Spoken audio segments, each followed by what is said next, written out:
So this is Pat's least favorite part about living and cruising while still working. I get to leave. He has to keep leaving. So in this episode, we're going to share with you what we both do. You can't guess on him, can you? And the pain in the butt that it is still working, but at least we're doing it. So, leaving the boat. Welcome aboard. We are Pat, Alexa, and Gilligan the Fat Boat Cat. We still work and live aboard our 57-foot Nordhavn in Mexico. Follow us as we cruise, explore new cultures, appreciate the wonders, and work on our boat in exotic locations. We are Noeta with no ETA.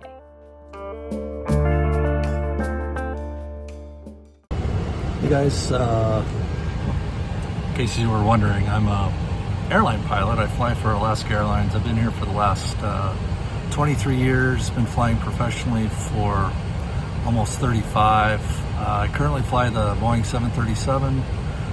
Prior to that, other airlines, I've flown the 737, the 747, and the 757. I also flew the MV 80 here, and I flew a little bit of corporate in the Boise, Idaho area. Great thing about doing this, I can't remember if I said this earlier, is well, I get to see some really awesome places. Like right now I'm in Guadalajara. I got to spend the night here. So we're just got to the plane. We're getting ready to go back to LA and then up to Seattle, layover up there, and then this trip also allows me to do my FAA medical. As a captain, I have to do that every 6 months with an FAA certified doctor. They just look at check your eyes, your ears. This one I have to do an EKG, which you have to do once a year.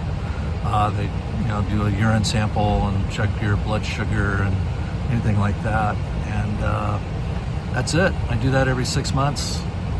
And I can knock this one out on my layover, which is extra nice because my guy that I like happens to be in the Seattle area. So that's my job, airline pilot.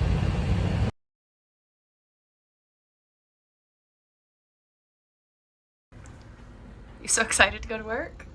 Yay.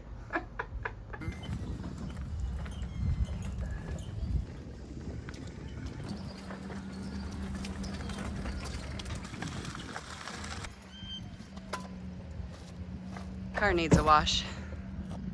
I am commuting to LA, and then tomorrow I fly to San Jose, Costa Rica, where I lay over for 24 hours. Then I'll be back in LA Monday morning, and then I fly home. I'll be home Monday afternoon or evening. Home? Home? Puerto Vallarta.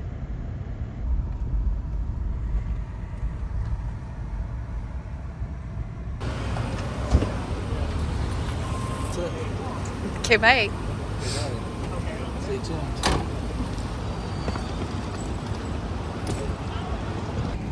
So one of the things I have to do, because I'm based in Los Angeles and I live in Mexico, is I have to get to LA. So I'm actually at the airport, flying out the day before my trip.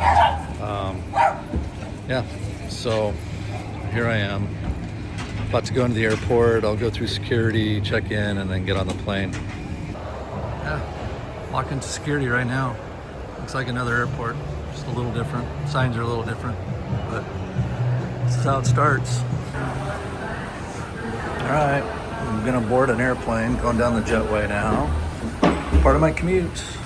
Most people drive, I fly.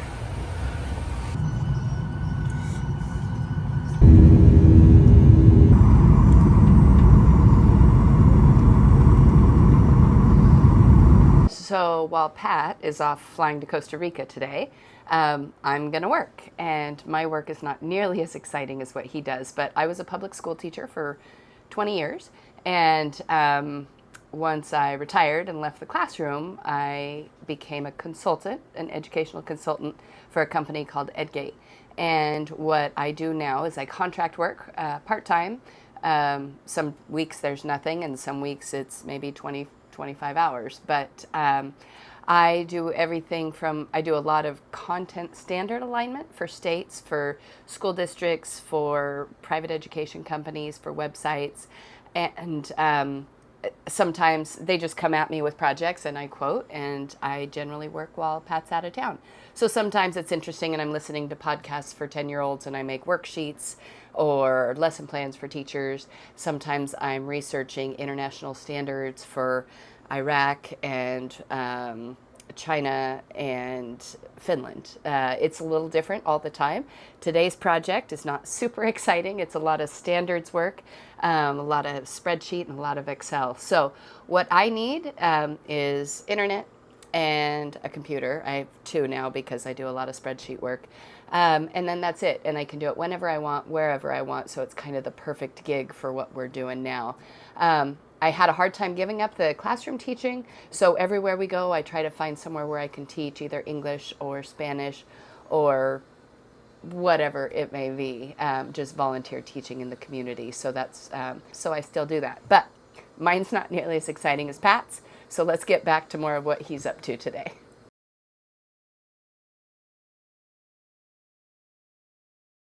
Well, I'm here in the LA Pilot Lounge waiting to start my trip. I go to Newark today at 8:30. Flight's a little delayed. But yeah, so I'm just hanging out right now. The glamorous aspect of this job. So I'm just here. All right, we got to Newark. It is 6 o'clock East Coast time. So it's 3 o'clock in Pacific time zone. So here I am. I'm at a Sheridan in Weehawken. It's kind of north of Newark, right on the water, across from Manhattan. So walking into the room, and you can see the palatial room. This is pretty typical for a layover. So let's see, and kind of a little bit of a peekaboo view of Manhattan. So this is, I mean, the view is not typical, but this is pretty typical layover hotel. Layover here in Weehawken. Out for a little walk. It is absolutely freezing. I think it's right around freezing, but there's a 10-knot wind or so. So the wind chill's like 20, and I'm freezing. But anyway, this is the view. And now it's snowing on my layover. Remember the view of Manhattan? Well, there it is now. So, good times.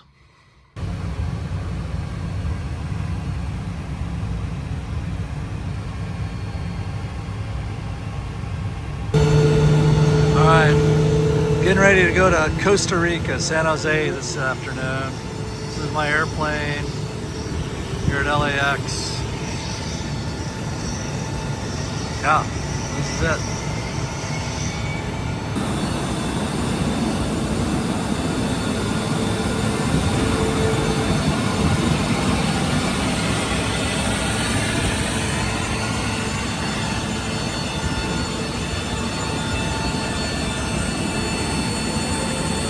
It's the CFM56. It's a little bigger than the engine in Noeta.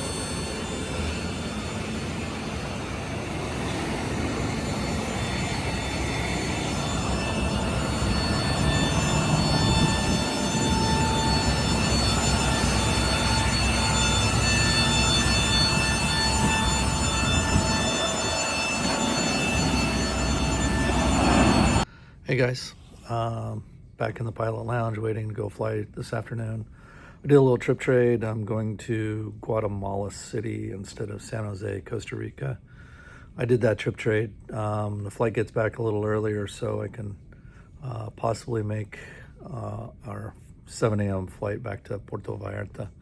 It's everything I can do to get home a little sooner. One of the great things about this job, and still work, living on a boat and trying to do all that while I'm working. I think it's a cool job. But one of the great benefits is I can source parts up here in the States, and then I can bring them home.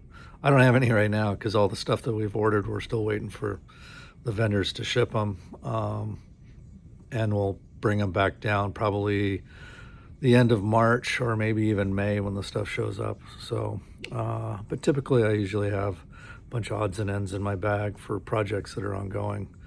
So that's, I'm just sitting here waiting to go to work.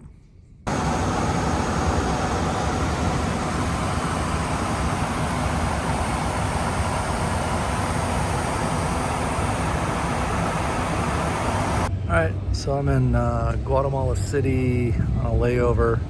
I fly back to LA tonight, but kind of one of the cool things about coming places like this is I like to just get out, walk around, and explore.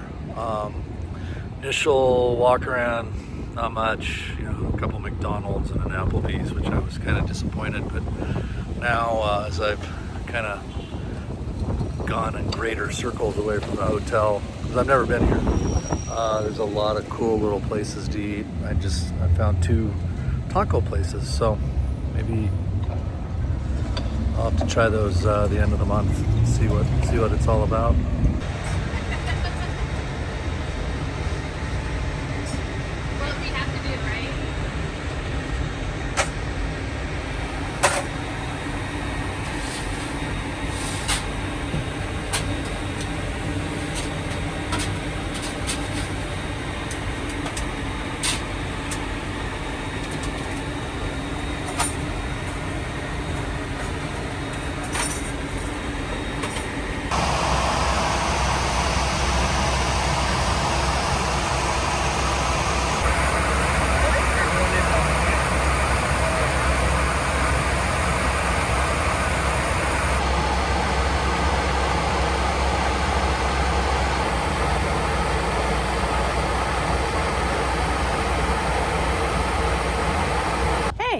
I just picked Pat up from the airport. You had volcanoes on this trip. I had volcanoes right by the airport in Guatemala City. It was erupting. Yeah. I have kind of a crappy picture we'll post, but Sorry. yeah, the lava was shooting about, I'm going to say 500 to 1,000 feet in the air. Yeah, and they were delayed waiting for the lava and ash and all of that. We're trying to figure out how we're going to fly around the ash cloud. Yeah. So interesting trip, except that it was an all-nighter, and then he landed in LA at 6 and then got a plane at 7 to come here. So Pat he's home. So he's happy, but he needs some downtime. So that's our jobs. That's what we do so that we can continue to cruise and work at the same time. How much longer are we going to do this? I have 4 more years, and that takes me to age 60. Which used to be the mandatory retirement age for pilots. Now it's 65, so I'm technically going early, but we're ready to go. We're ready to cruise. We have places to go. And so in that 4 years, we'll likely hang around Mexico. It's just an easy spot for you to get to work. And then when he retires in 4 years, I can keep doing what I'm doing as contract work, and I just need internet. And so I'll probably keep paying for tacos or maybe a little bit of fuel or something. Bail money, who knows? Exactly. But we're definitely choices that we've made so that we could cruise and do this. We're told that we're lucky, and we've talked with some friends on Good Hook about that. People are like, oh my gosh, you're so lucky to be able to do this. And they say, no, we're not lucky. We planned for this. This was a choice. All these choices we made to get to this point, they retired at 50 and made it work, which was amazing. And we made the choice and some sacrifices. Sacrifices. We sold our house. I quit my job that I loved. Sold all our cars and everything. And yeah, all of our things that we had, we got rid of everything. He sacrifices that he still has to leave Mexico every week and go to work. Yeah, I typically have to go a day early for work. And then the thing about my job is when I'm gone, I'm gone. So Alexa's here on her own. Oh, as far as working. Yeah. Well, it gives me the opportunity to learn lots of things that I don't learn while he's gone. It spikes the learning curve. Yeah, emergencies happen when he's gone usually. But so that's how we do it. We are able to work and cruise at the same time. Yeah. Many people have found other ways to do it, or maybe just to quit working for a while and go cruising. But if you want to go cruising, you have to make some sacrifices, and you have to find a way to make it work. And you have to be flexible. Very flexible. But so that's our story. Let us know in the comments how you're doing it, or how you might want to do it if you go off and cruise the world. And don't forget to like and subscribe. And cut. Click. Kitty. Kitty moment is in.